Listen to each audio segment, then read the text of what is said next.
We're gonna make a raspberry cupcake hydromel mead. Did you ever go to like TJ Maxx and Marshalls and places like that and see all these Torani syrups? We, for whatever reason, collected like 8 or 9 of these recently, and we're like, what are we gonna do with them now? Because the idea was to put them into something, but I always feel a little cheap using extracts to make flavors, and I said, you know what? Instead of feeling cheap, let's own it. Let's just totally own it. So we chose cupcake, and I wish we had smell-o-vision because this smells... It's like a buttercream iced cupcake. It smells incredible. And we have a raspberry extract as well. So we're going to make a hydromel and we're going to flavor it. So let's put that back because we don't need it quite yet. But first off, you might be wondering, what is a hydromel anyway? Well, if you're in France, a hydromel means mead. And if you're wondering what mead is, well, mead is fermented honey into an alcoholic beverages. That's right, we're making alcohol, if you didn't know that already. But to get started, wait a minute, did I fully explain what a hydromel is? Nope. I didn't at all. Okay. In the United States, a hydromel is a lower alcohol mead. Like mead can range from anything like 2 or 3% up to 20% or so. So a hydromel is more like a beer range. It's kind of like in the 2 to 6 or 7%. We're aiming for around 4 to 5 with this one. So it's nice, easy drinking. It's going to be carbonated and it's going to be like one of those light, crisp and refreshing, wow, things that you might have after like mowing the lawn or, you know, that sort of thing. But anyway, that means we got to weigh out some honey. And for the honey, we're using honey from North Mountain Supply. They sent us some of this to try out and we're testing it as best we can. I'm going to go with 1 pound for this. Why 1 pound? Because honey adds about 0.035 specific gravity. Now I'm not even going to use that. I'm going to do it by hand. Honey adds about 0.035 specific gravity per pound in a gallon of must, which that should be plenty because 0.035 comes out to about 4.5% or so alcohol. So that's pretty good. So I don't want to go much higher than that. And every time I make a hydromel, I always go higher than that. So I'm not going higher than that this time. I'm trying to make a reasonable hydromel. So tear out your scale and 1 pound. That's 454 grams for those of you that use the metric system. We did put the honey into turbos, which I'll get to what turbos is in a second, in warm water just to heat it up a little bit. It's probably like blood temperature or just a little bit below. So that way it pours a little easier. Something I'd like to point out is that everything you see here was sanitized in the red bucket of sanitization! Which is literally just a bucket off screen that has sanitizer fluid in it. Our sanitizer fluid of choice is Star San mixed with water to the manufacturer's suggestion. Use just a little bit, so that big bottle really lasts a long, long time. But if you don't, you could get infections, you could get odd wild yeast and weird flavors in your brew. It could even start turning to vinegar if you're not careful.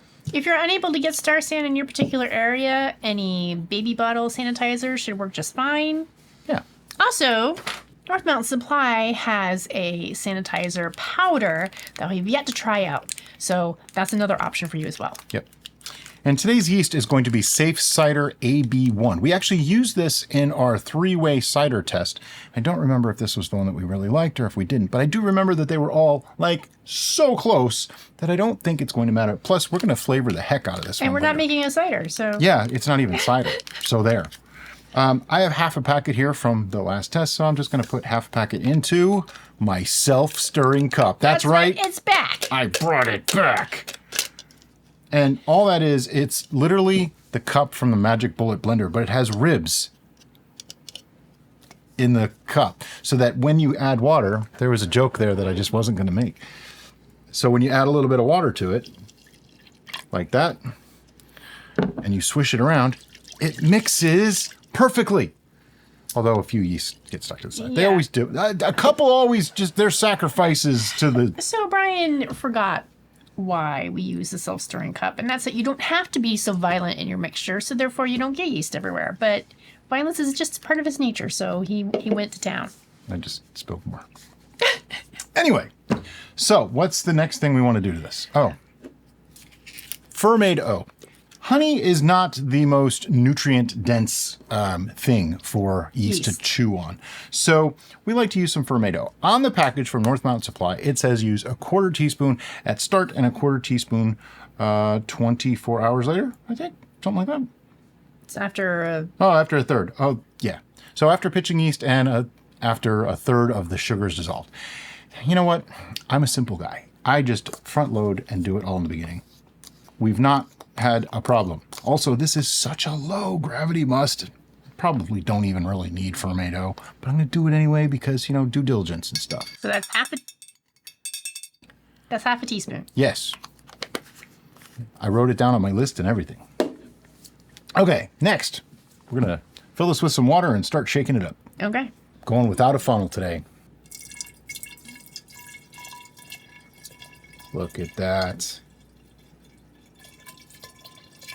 It scares me when it hits the side because you think it's going out, but it's not.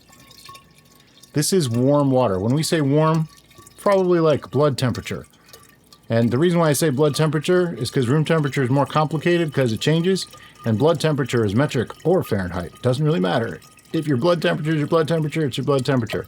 The other part of that joke is because room temperatures vary, if your blood temperature varies by more than a couple of degrees, you should probably see a doctor. It's less funny when I have to explain it like that.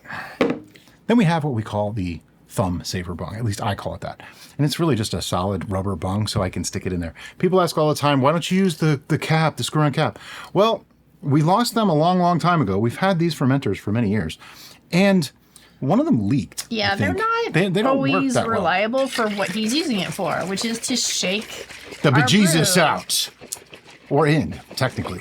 And why do we do it this way anyway? We are shaking it, one, to make sure that the honey is completely incorporated within the water and the other elements that we've added. In this case, it was rather simple. And two, so that you can oxygenate it. As you can see, it's changing color. That's because that shaking is forcing oxygen into the must. Oxygen at this point is important because the yeast need that in order to build their colony. Once they've built their colony and they start fermenting the sugars, then you don't want oxygen because alcohol plus oxygen plus acetobacters, which are omnipresent, they're just basically everywhere, could lead to making vinegar rather than a mead. Well, it'll convert to alcohol first, and then it'll convert that into vinegar. Yeah. And I'm just going to fill this up to about the shoulder of the bottle, because remember, we still have the yeasty beasties to put in there. You really don't even need to hydrate your yeast. I usually do it just for a proof of life, just to make sure that they're still going. I really didn't give it enough time on this one because, you know, we're working in real time here. It's only been like 5 minutes probably. But here's the trick. If you add yeast and you weren't sure if it's alive, wait 3 days. If nothing is happening, add new yeast. The old yeast will actually serve as nutrients for the new yeast because yeast are pretty cannibalistic. Okay, I'm going to hold off on any more until I get this one in. And I'm just going to, hopefully I can pour from these. These are weird, I think. Got most of it in there. That counts, right? Sure. Yeah, only a little one on the outside. That's not bad. I think we can go a little more water. This is where, you know, you don't want to be too greedy because if you go too high, that foam that's in there, it's going to create more foam as it ferments. It can go up and into your airlock and make a mess. So I don't want to go too much, but at the same time, if I don't go enough, then I have less product. I think something like that looks about perfect. If you have one of these fermenters, it has 1 gallon kind of just emblazoned on the side here. I'm literally about 1/4 of an inch above that, just to give you an idea of how far we went. And I used all but 12 ounces out of 128. So 128 minus 12 would be 114. I used 114 ounces of water. I should write that down. Okay. Oh, now we want to get a reading just so that we know where it starts. Make sure we didn't go too far out of the range that we were looking for. Target gravity is about 1.035. I can't imagine it's going to be much different than that. It might even be a little bit lower. I might have gone a little bit high with the water, but I'm okay with that. A couple points in either direction really doesn't make much difference. People freak out about that all the time. Also, headspace in primary, this is considered primary fermentation, really doesn't matter at all. I could only fill it to here and it'll still ferment and be just fine. It's once you rack it out of this that you want to worry about headspace. Give it a good spin, get the foam off it. It's not working. And pretty much like I said, I went a little bit high with the water, just a touch. So we're at 1.032. Pretty darn close though. I have a question for you. What is your question for me? Since this is mostly water with a little bit of honey, that means our pH is probably going to be closer to neutral or 7 rather than overly acidic due to the honey addition. You're right. Do we want to test the pH and see if we should add some acid blend at this time? I think that's not a bad idea. Okay. So what she's talking about is the acidity of the brew. Yeast have a preferred range for acidity, and every yeast is a little bit different. But in general, I can make a general rule and say right around 4 pH, most any yeast will work quite well in. That's the easiest way to say that. But we want to be careful because too much lower than that is too acidic. Yeast will not like it. And if you go a lot higher, you have to remember, and this is a very rare instance, but it could happen, there's a certain spore that actually can be found in honey sometimes, and it cannot live in acidity below 4.6, and that is botulism. Now, I'm not trying to scare anybody, but if your must is at 5.5 or 6 pH, you might want to acidify it a little bit because your risk of botulism is higher. Does that mean there's botulism spores in your honey? Not necessarily, but if there are, they could activate, okay? Honey by itself is actually more acidifying than that. That's why it's not a big deal. But once you dilute it, that's when it could be. We are super green. Yep. So I think Derica was right. We're at about 5.5, maybe even 6 pH. Now, at this point, you might be thinking, did they do that on purpose? Well, no, we didn't. But it's not uncommon to add acid to a must anyway for flavor. And for this, I wouldn't have necessarily have gone more acidity for a raspberry cupcake, but I'm not against it either because raspberries have a little bit of tartness. Sure, yeah, I think it will help pop up the raspberry. But this is actually for safety of the must itself, because right now it's 5.5 pH. That's way too high. So I know, let's see, 1 teaspoon per gallon increases acidity. So I usually go with like half teaspoon at a time. So we're going to start with a half teaspoon because this is pretty alkaline right now. So, you know, it's not a straight scale. It's there's a word for it that I can't think of. It's a bell curve. Well, it's not even a bell curve because a bell curve goes like this. It's a sliding scale. So you're going to want to mix this before you test it. You're right. I'm going to want to do that. That's why there's 2 of us. She has the brain today, apparently. All right. I think that's mixed through pretty well. When in doubt, mix again. What's the worst that happens? Add more oxygen to it. You do not want to get the drops back into your fermenter after... Oh, wow, that changed drastically. I mean, just to give you an idea. Look at those 2. That's a huge change. So that puts this one... That looks... 3.5? No, that's above 3.5. That's closer to 4. Okay. Yeah. Okay. Single. We're between 3.5 and 4. So it worked out perfectly. Let's go ahead and mark that we added half a teaspoon of acid blend. Now, I know someone's going to ask, do I have to do that? No, you don't. It's pretty much optional. In this case, it probably wouldn't have hurt fermentation if we don't do it. It's just more the risk of possible other problems from other things. So that's why we did it. So at this point, we need a bung and airlock, which I have not prepped yet. Oh. So it was recently pointed out to me that paper towels are sanitary because of the process in which they're made. So we've had a problem for a long time where our airlocks just pop right out of the hole. So I'm using a paper towel, which is now sanitized until I use it. Then it's no longer sanitized, to wipe out the inside. And then I'm going to wipe off the bung. And now it fits. See, here's the thing too. Some of these are narrower, some of them are wider, and we have a couple of different size bungs. But that actually, it fit. No rubber band needed. That's awesome. Look, I have a green thumb. Okay, so this is a sanitization liquid, which is Star San diluted with water to the recommendation by the manufacturer. And the reason why we use that rather than just plain water in our airlock is because of bugs, actual live bugs. We have seen fruit flies swim their little bodies through water and make it into the brew. We don't want that to happen to you. I want to talk about the fruit flies for just a second too. Someone told me, and I knew this, but I hadn't thought about it for a long time, and now I understand why fruit flies are so attracted to fermentations. Fruit flies actually don't eat the fruit. They eat the fungus that grows on the fruit. So in order to find fermenting fruit, they are honed into the smells of fermentation, and that makes it make perfect sense why They literally will find it no matter where it is. They're going through a whole cabinet to get to it in our ferment station. But that's what they go for, because that's what they're evolved to eat, that fungus. So where that fungus is, there's a fermentation. So they're expecting there to be fungus. There's no fungus. There's no fungus, but they don't know. They're just following their little... Well, actually, there is senses. fungus, because the fungus is the yeast.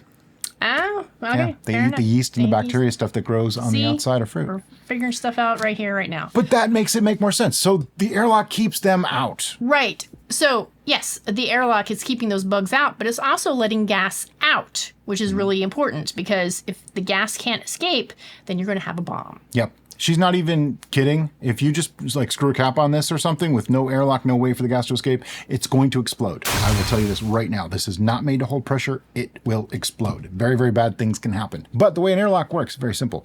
As the liquid pushes up, it'll go up here and down this side. The gas pushes up. Yeah, that's what I said. You said liquid. I know.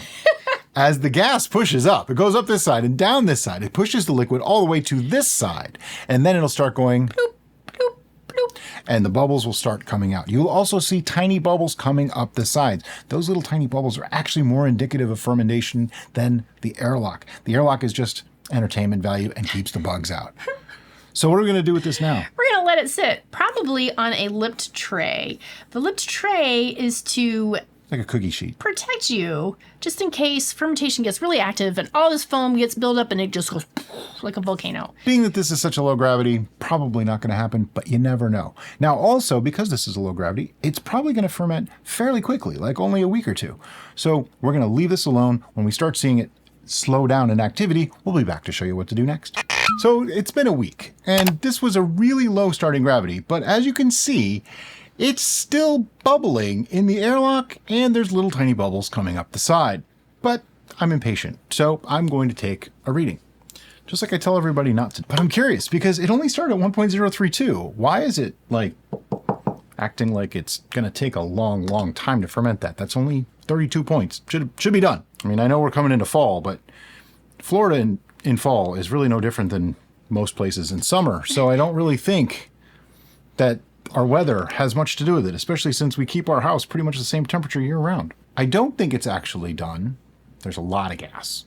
So I'm not getting a really clear reading here. It is actually reading 1.000. So I would say it is as done as it's probably going to be. It's just really weird how gassy this is. Now, at this point, we have a choice. We can move forward, which means flavoring it and all the other things that we're going to do with it, or we can wait a week. Now, if this was a higher gravity, like a mead or a wine, I'd probably say let's wait a week. But I also know something that you don't know yet that you'll find out in a little while as to why I'm not even worried about moving forward with this one today, even if there's still a couple more points to go. So we're going to rack this to a pitcher and start flavoring. All right, so we have our sample that we used for the hydrometer reading, and I'm going to pour it into our pitcher with the raised letters on the side in both metric and US numbers. That way we can do the sweetening and know how much we have. If we had not sanitized everything, you do not want to do what I just did, and you certainly don't want to pour it back in here, even if it was sanitized, because there's some lees on the bottom here, and if I drop that in there, we can disrupt the lees, and it makes racking a lot more complicated. For racking, we use an auto siphon. Source goes in the top, destination goes lower, otherwise it won't actually work. I put it about halfway down. A lot of people seem to have problems with these, and they say that it just disturbs the lees and it goes everywhere. If you go all the way to the bottom and then try starting it, yes, it's going to totally disturb your lees. Go about halfway and just gently get it going. You don't have to be too aggressive with it. Very simple. And then as it gets close to the end of that, I will put it lower and lower and lower.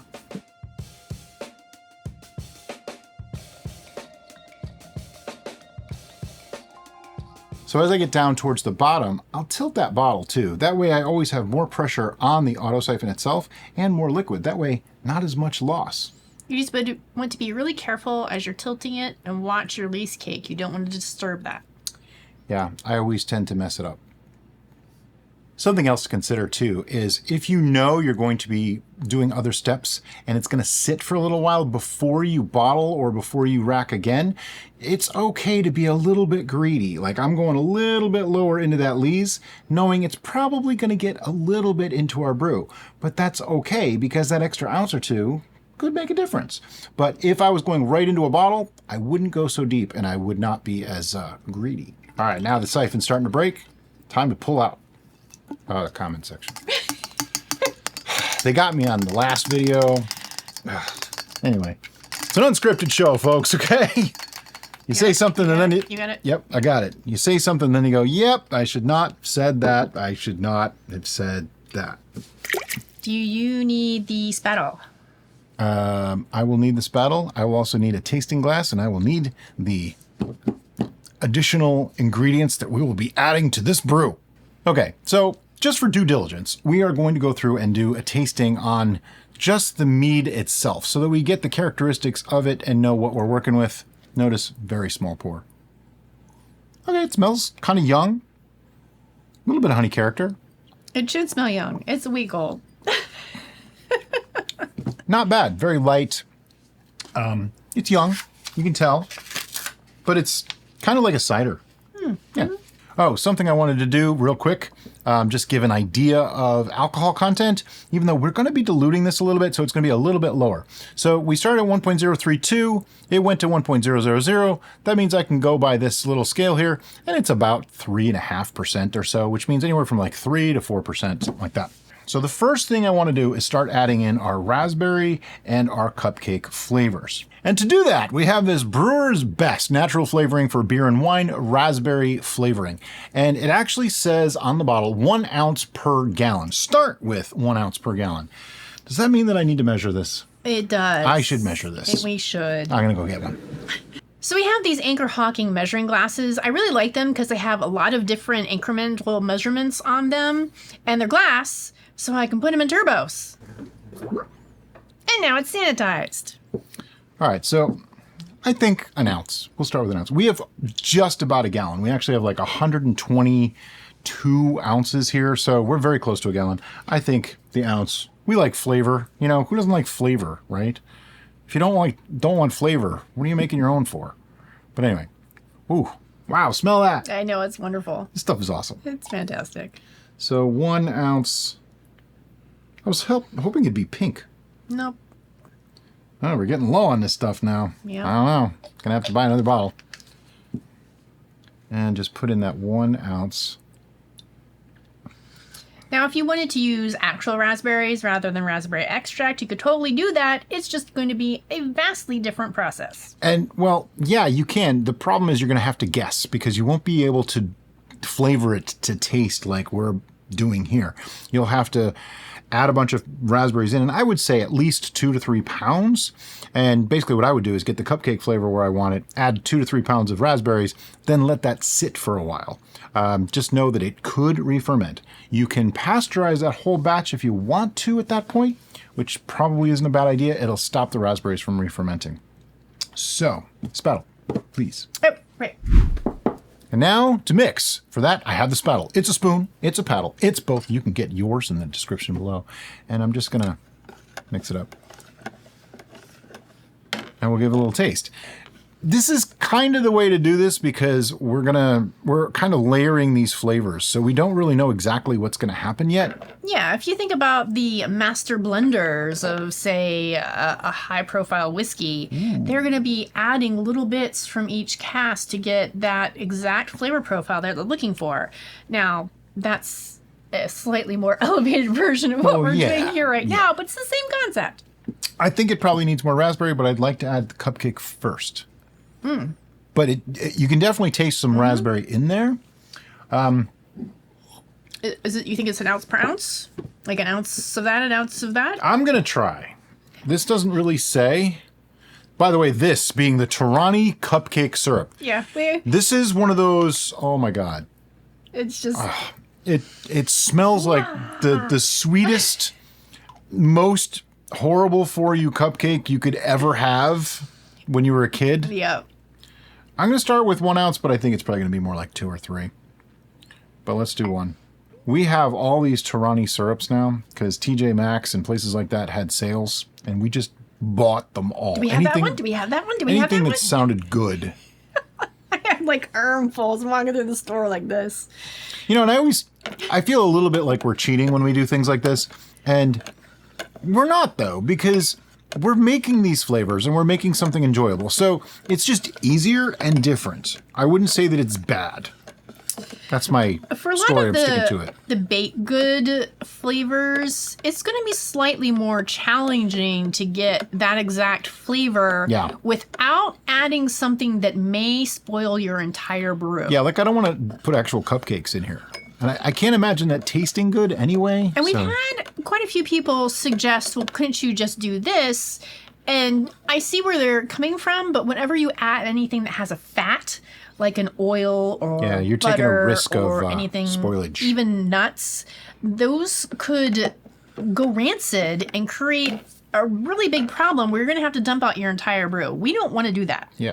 Yeah. So if I have to use an extract to get a baked good flavor, I'm actually okay with it from that point of view. And the raspberry, we just had it. So we're like, why not? It's fun.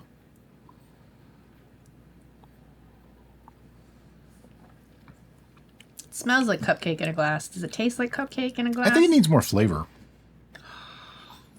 But it also needs a little sweetness. So before I add more flavor, what if we add a little sweetness? And for that, we're going to be using North Mountain Supply's honey, because that's what we made this with in the first place. Now, being that this is a low ABV, I don't want to overpower it with too much sweetness. It's 1.000 right now. We'll let you know what it is when we're done. We're just going to put a little bit in there. Just a couple ounces, really. Now we got to mix that up. All right, and again, take a taste. I know this may not be the most scientific way of doing it, but it works. This way you can never over-sweeten, you can never over-flavor something because you're tasting it along the way. Sure, you take up a few ounces along the way, but hey, it's kind of fun. Make a thing out of it, you know? It's starting to really smell like raspberry cupcakes.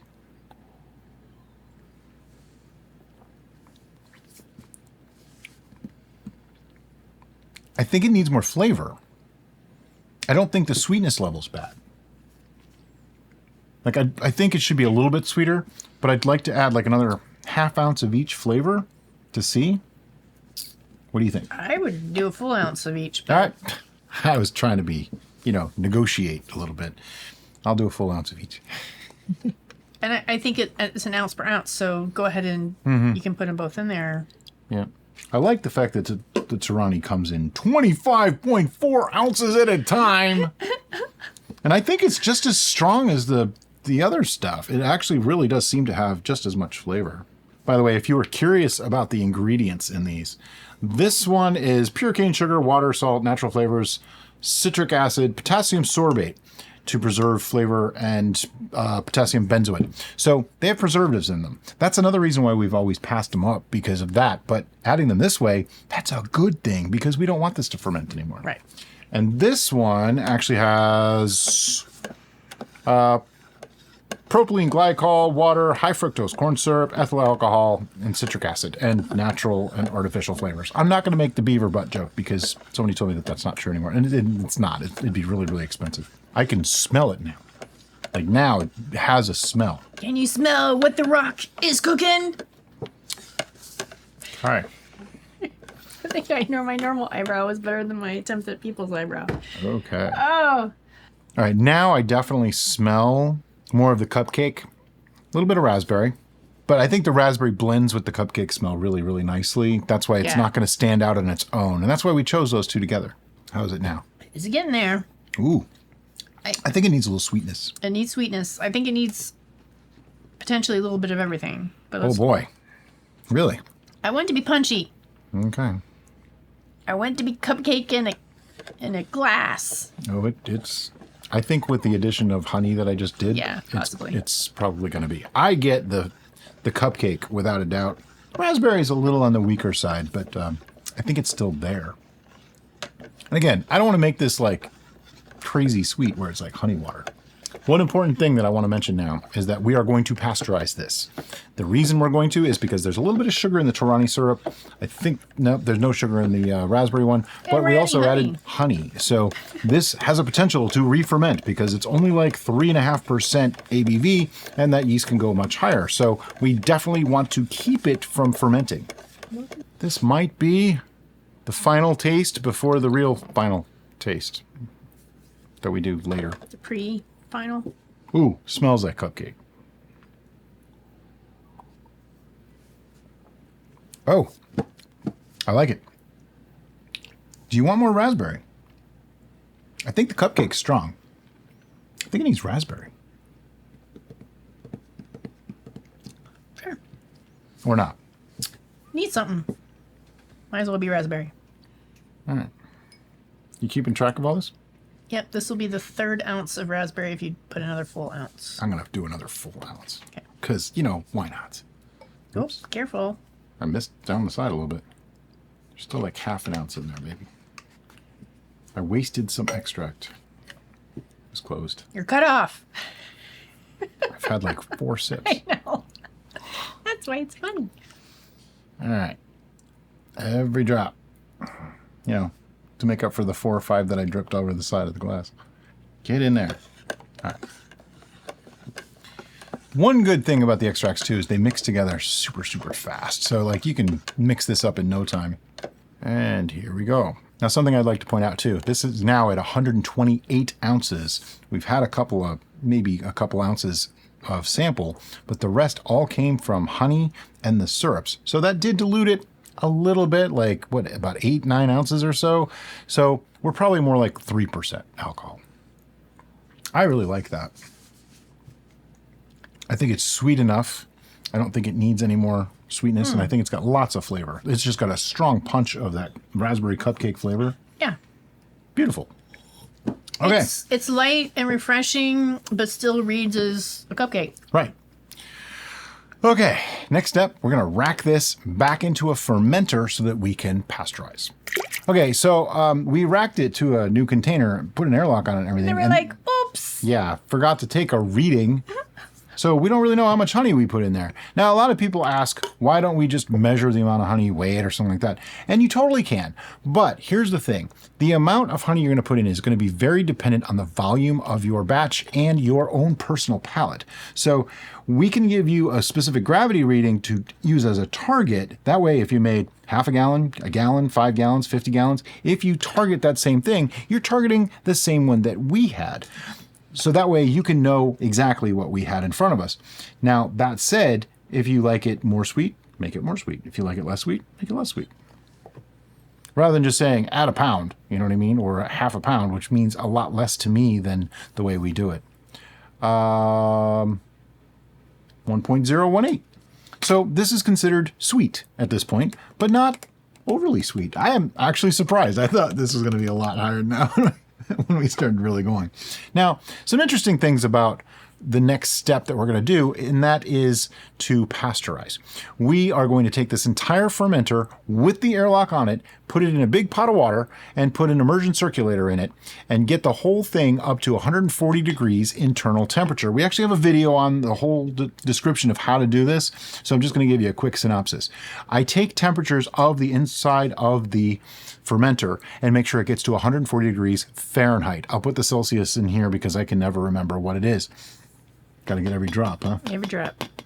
And keep it at that 140 degrees temperature for 22 minutes. After 22 minutes, I'll pull it out of the water, set it on something like a towel or something cushioned. Because thermal shock is a thing. Exactly. You don't want to put it on metal or glass or anything like that. It can cool down too fast and crack that fermenter, so you don't want to do that. And let it come back to room temperature. Watch your airlock. Sometimes they'll want to like suck back a little bit. So every little while, I'll just crack it and replace it. No big deal.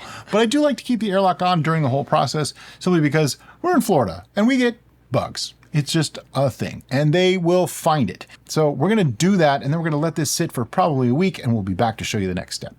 So it's been 3 days. You might say, only 3 days? Usually it's a week. Well, you know, this week we're trying to get a little bit more done and this was pasteurized and sat for a couple days. Not much is going to change between now and a few more days from now, but we can start the carbonation process and maybe have it ready next week. So we're going to rack it into our 1 gallon mini keg, which is a really, really simple process, just like we always rack. There's no need to take a reading on it today because we've done all that and it's done. Now, the reason why I'm inverting the keg Oh, is I did that a while already. Okay.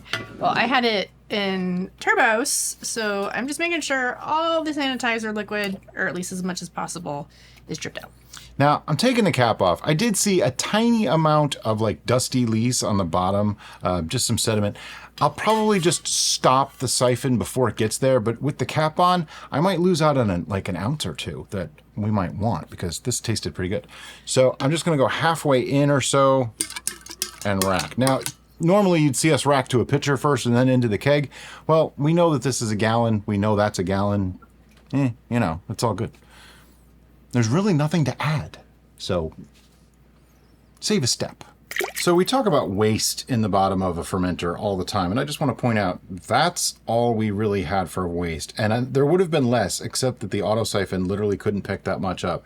If you really wanted to, you could let that sit and get like maybe another mouthful out of it, but I'm not going to worry about it. I don't think that's even a mouthful, to be honest with you. And it's gross. So, all right. So now we have our mini keg, and then I'm going to put the carbonation pressure apparatus on it. We have a silicone tube with a weight on the end. That way it just holds it at the bottom. I'm going to put that in. Sorry for the noise. And screw it on. Again, sorry for the noise. The trick to these is get it tight, because if it's not tight, you'll get a leak and it won't pressurize and it won't hold carbonation. All right, so now we have that set up.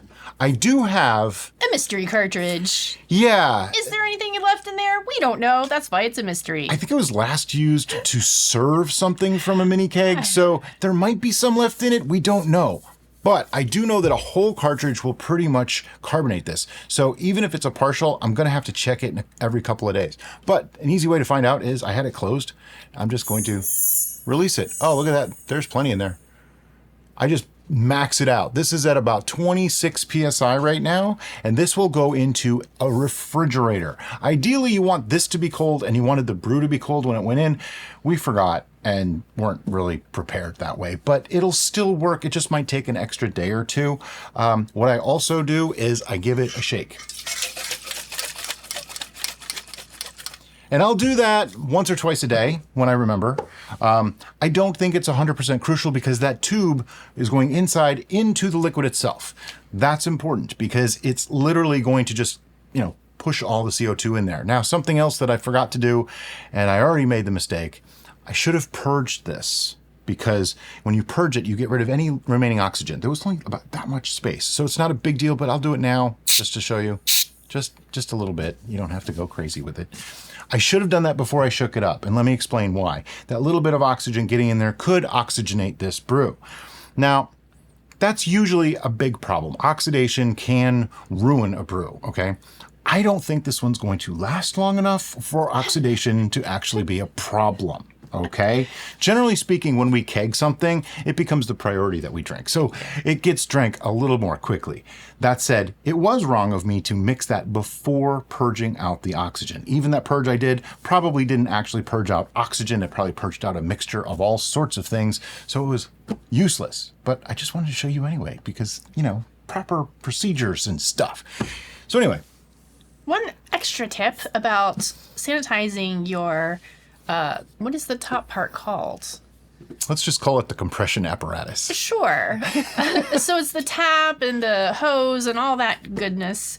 Is you want to submerge the hose and the tap. This doesn't have to be sanitized because it's not coming in contact with the liquid. And then release the tap. Pull the tap like you were pouring something. Yep. And that's going to allow your sanitization liquid to go all through the mechanical. And that's going to allow the sanitization liquid to go all through the different parts of your tap apparatus.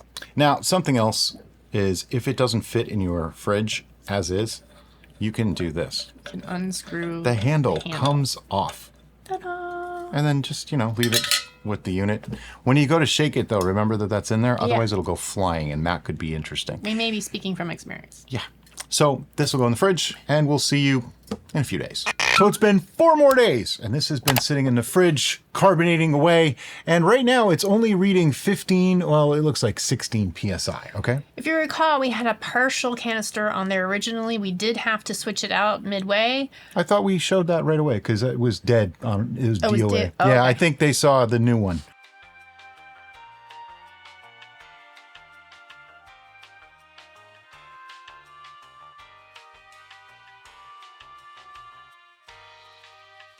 Okay. Yeah, off camera, I realized that the old canister was dead. Well, maybe Never we mind. did show it. I don't know. It's okay. We're not going to go back and review it either. But right now, it's showing 16 PSI. So what I want to do is actually shut that off. So I'm decreasing it all the way to 0. And I'm just going to purge a little bit. Some people have said you don't actually have to do this, but to bring it down to serving pressure, because it was way too high for serving pressure, I wanted to do that. So now I can increase the gas back. I dropped it down to like 5 PSI. So let's just see. Oh, I think this one's dead. But it's okay, because that's usually what happens is a whole canister will get used for the actual carbonation and then another canister for serving. That's how we end up with like partial canisters and stuff. But anyway, let's get to pouring. Let's see how this comes out. The moment of truth. Are you ready? And now my understanding is you just got to go for it. So I'm going to go for it. And, oh, we need another canister because there's no way this is going to pour out like this. So we'll go get another canister and be right back. Okay, so to remove, those of you that don't know how to do this, I turned the gas back off. I just turned it all the way to off, remove the canister. I probably should have filmed that, but I didn't. And I'm going to put a new one on. You want to make sure that the gas is turned off, and I just screw it in. Do it quickly, because as you get there, there's a little leak, and then you just screw it in nice and tight. And now I can turn the gas back on, and you can hear the gas go in. We'll raise that up to about 8 for serving pressure. And now I can finish After that pouring this. little initial psh, if it continues to make that noise, that means your canister isn't screwed in tightly enough. Right. So adjust that. Yes, because you'll constantly leak, and then you'll run out of gas a lot faster. Whoa. That is the appropriate amount of carbonation for serving pressure.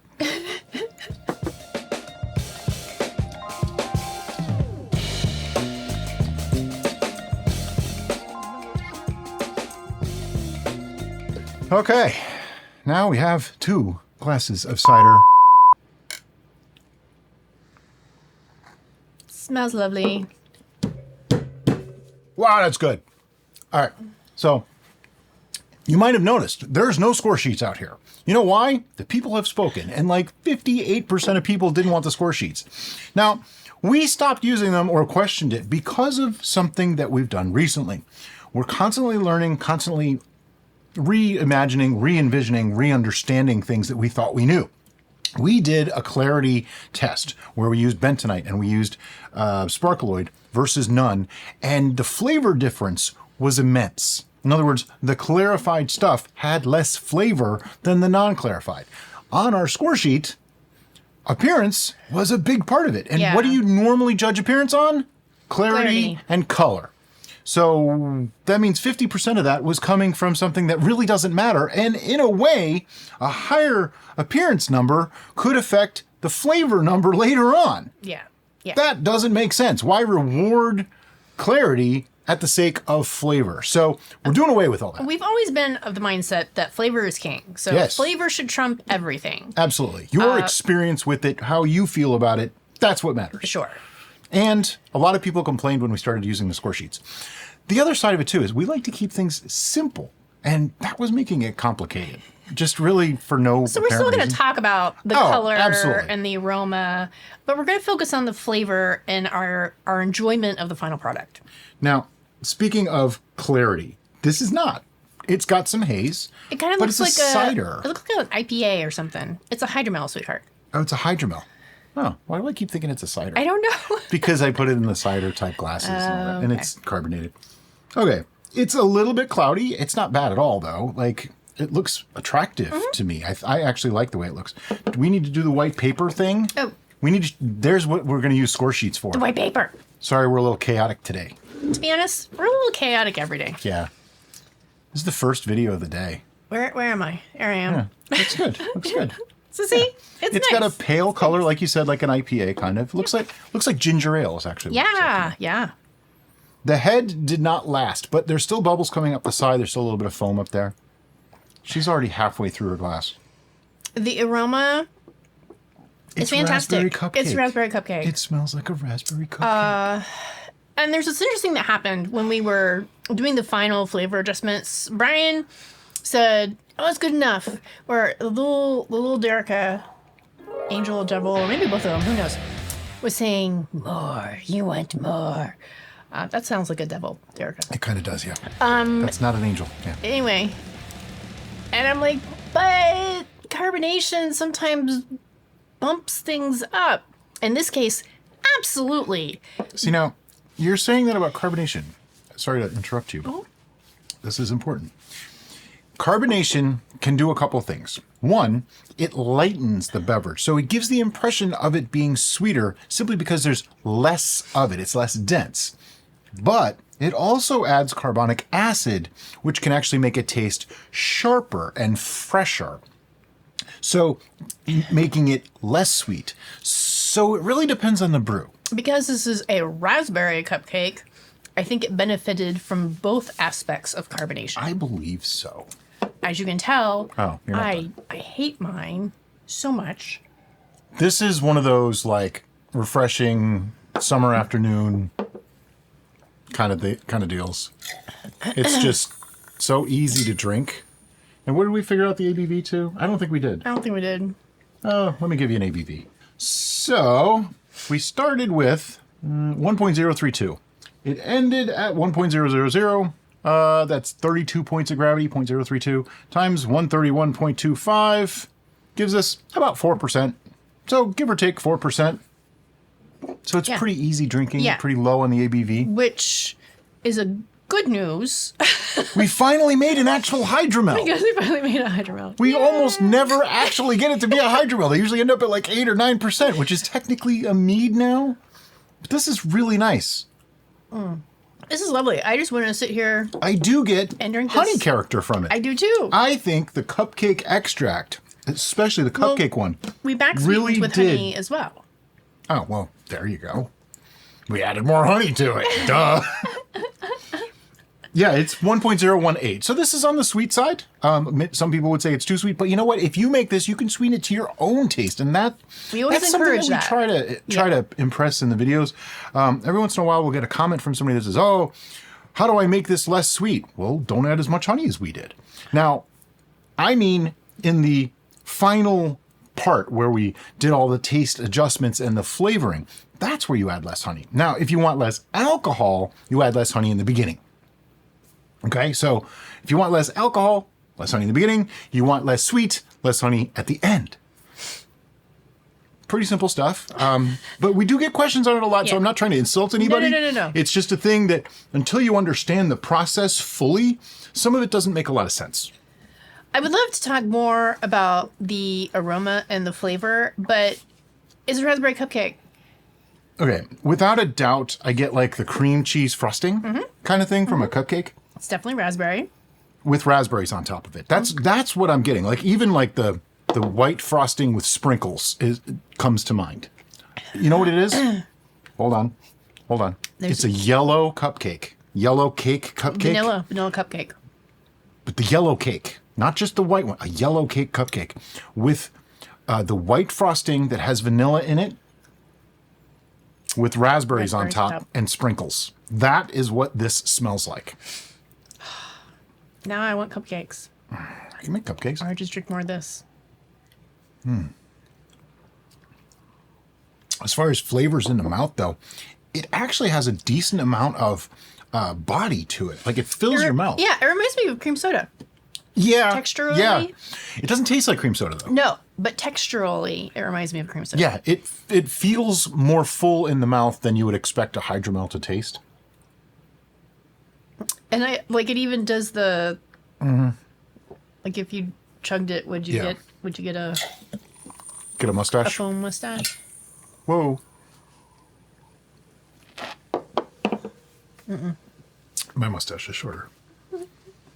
people comment all the time about they watch because they see the different hairstyles that I go through. You know what the truth is? I grow a beard or grow my hair because I'm lazy.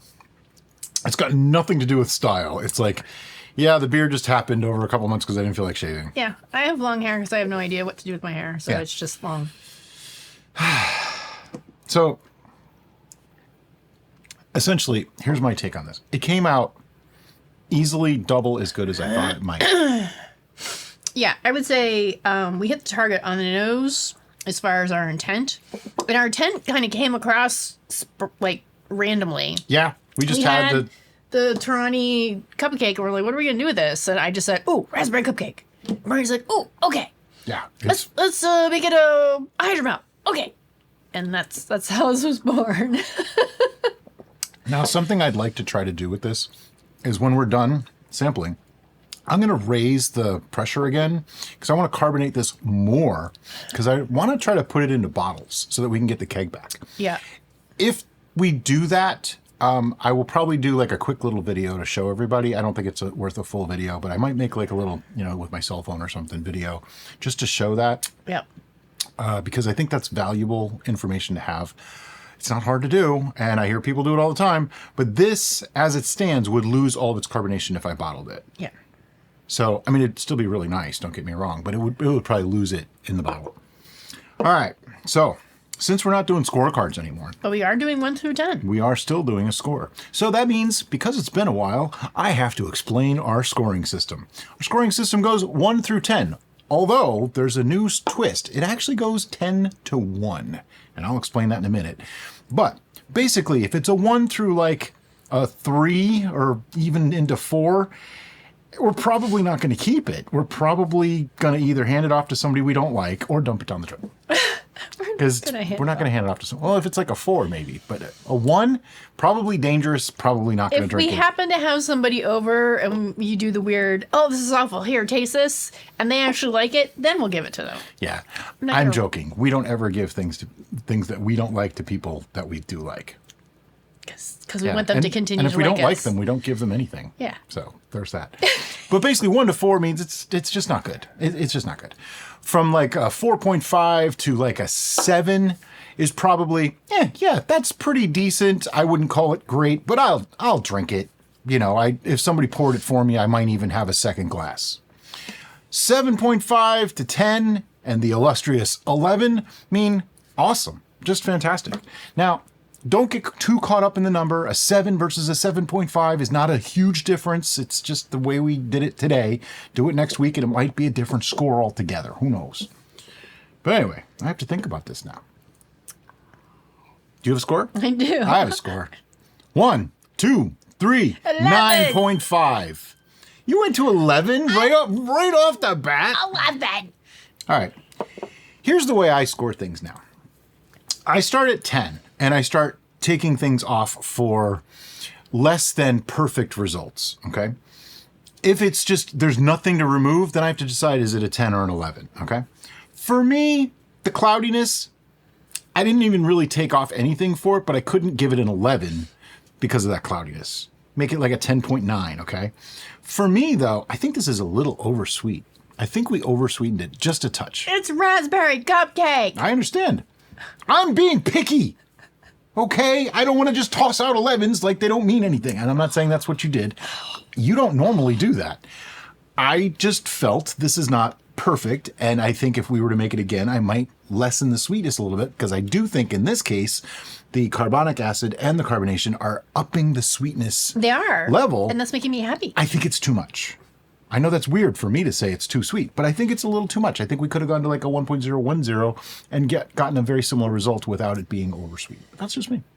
For me, is it a hydromel? Yes, we actually made a hydromel. A mead and a low enough ABV to be considered a hydromel. Yep. Super happy about that. There's only 1 pound of honey in this. Well, Number 2 was it carbonated? It carbonated lovely. Thank you, Mini Keg. You did a great job. Number 3, does it taste like raspberry cupcake? Hell yeah, it tastes like raspberry cupcake. And that's as far as I needed to go. And so I'm like, there's nothing that, like, the little double Derica that's like, more. She's happy now. She got her more. thanks to the carbonation, bumping up the raspberry and the sweetness flavors, which is what I wanted more of. I look at it from this perspective. Between the two of us, that's a 9.75. Not a lot of brews go that high. Nope. That's pretty awesome, especially for something that we just used a couple of extracts off the shelf.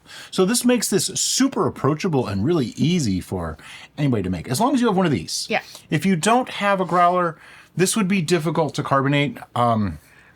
You'd have to rely on the pressure system like we've done in other videos. We'll tag that video so that you let it carbonate to a certain point and then you pasteurize in the bottle. Less reliable, a little bit more risky. This, almost no risk involved, and it just comes out wonderful. Yep. But the keg does sweat all over the place from condensation. It does. They have little cozies you can put on them. We do have one. We do? Yeah. Oh. One of these came with one. I don't know where it is. Yeah, exactly. Because we never thought, what do we need that for? So if you want something light, refreshing, and a little bit on the sweet side, make this. Absolutely. And as always, guys, thanks so much for watching, and have a great day. Bye-bye.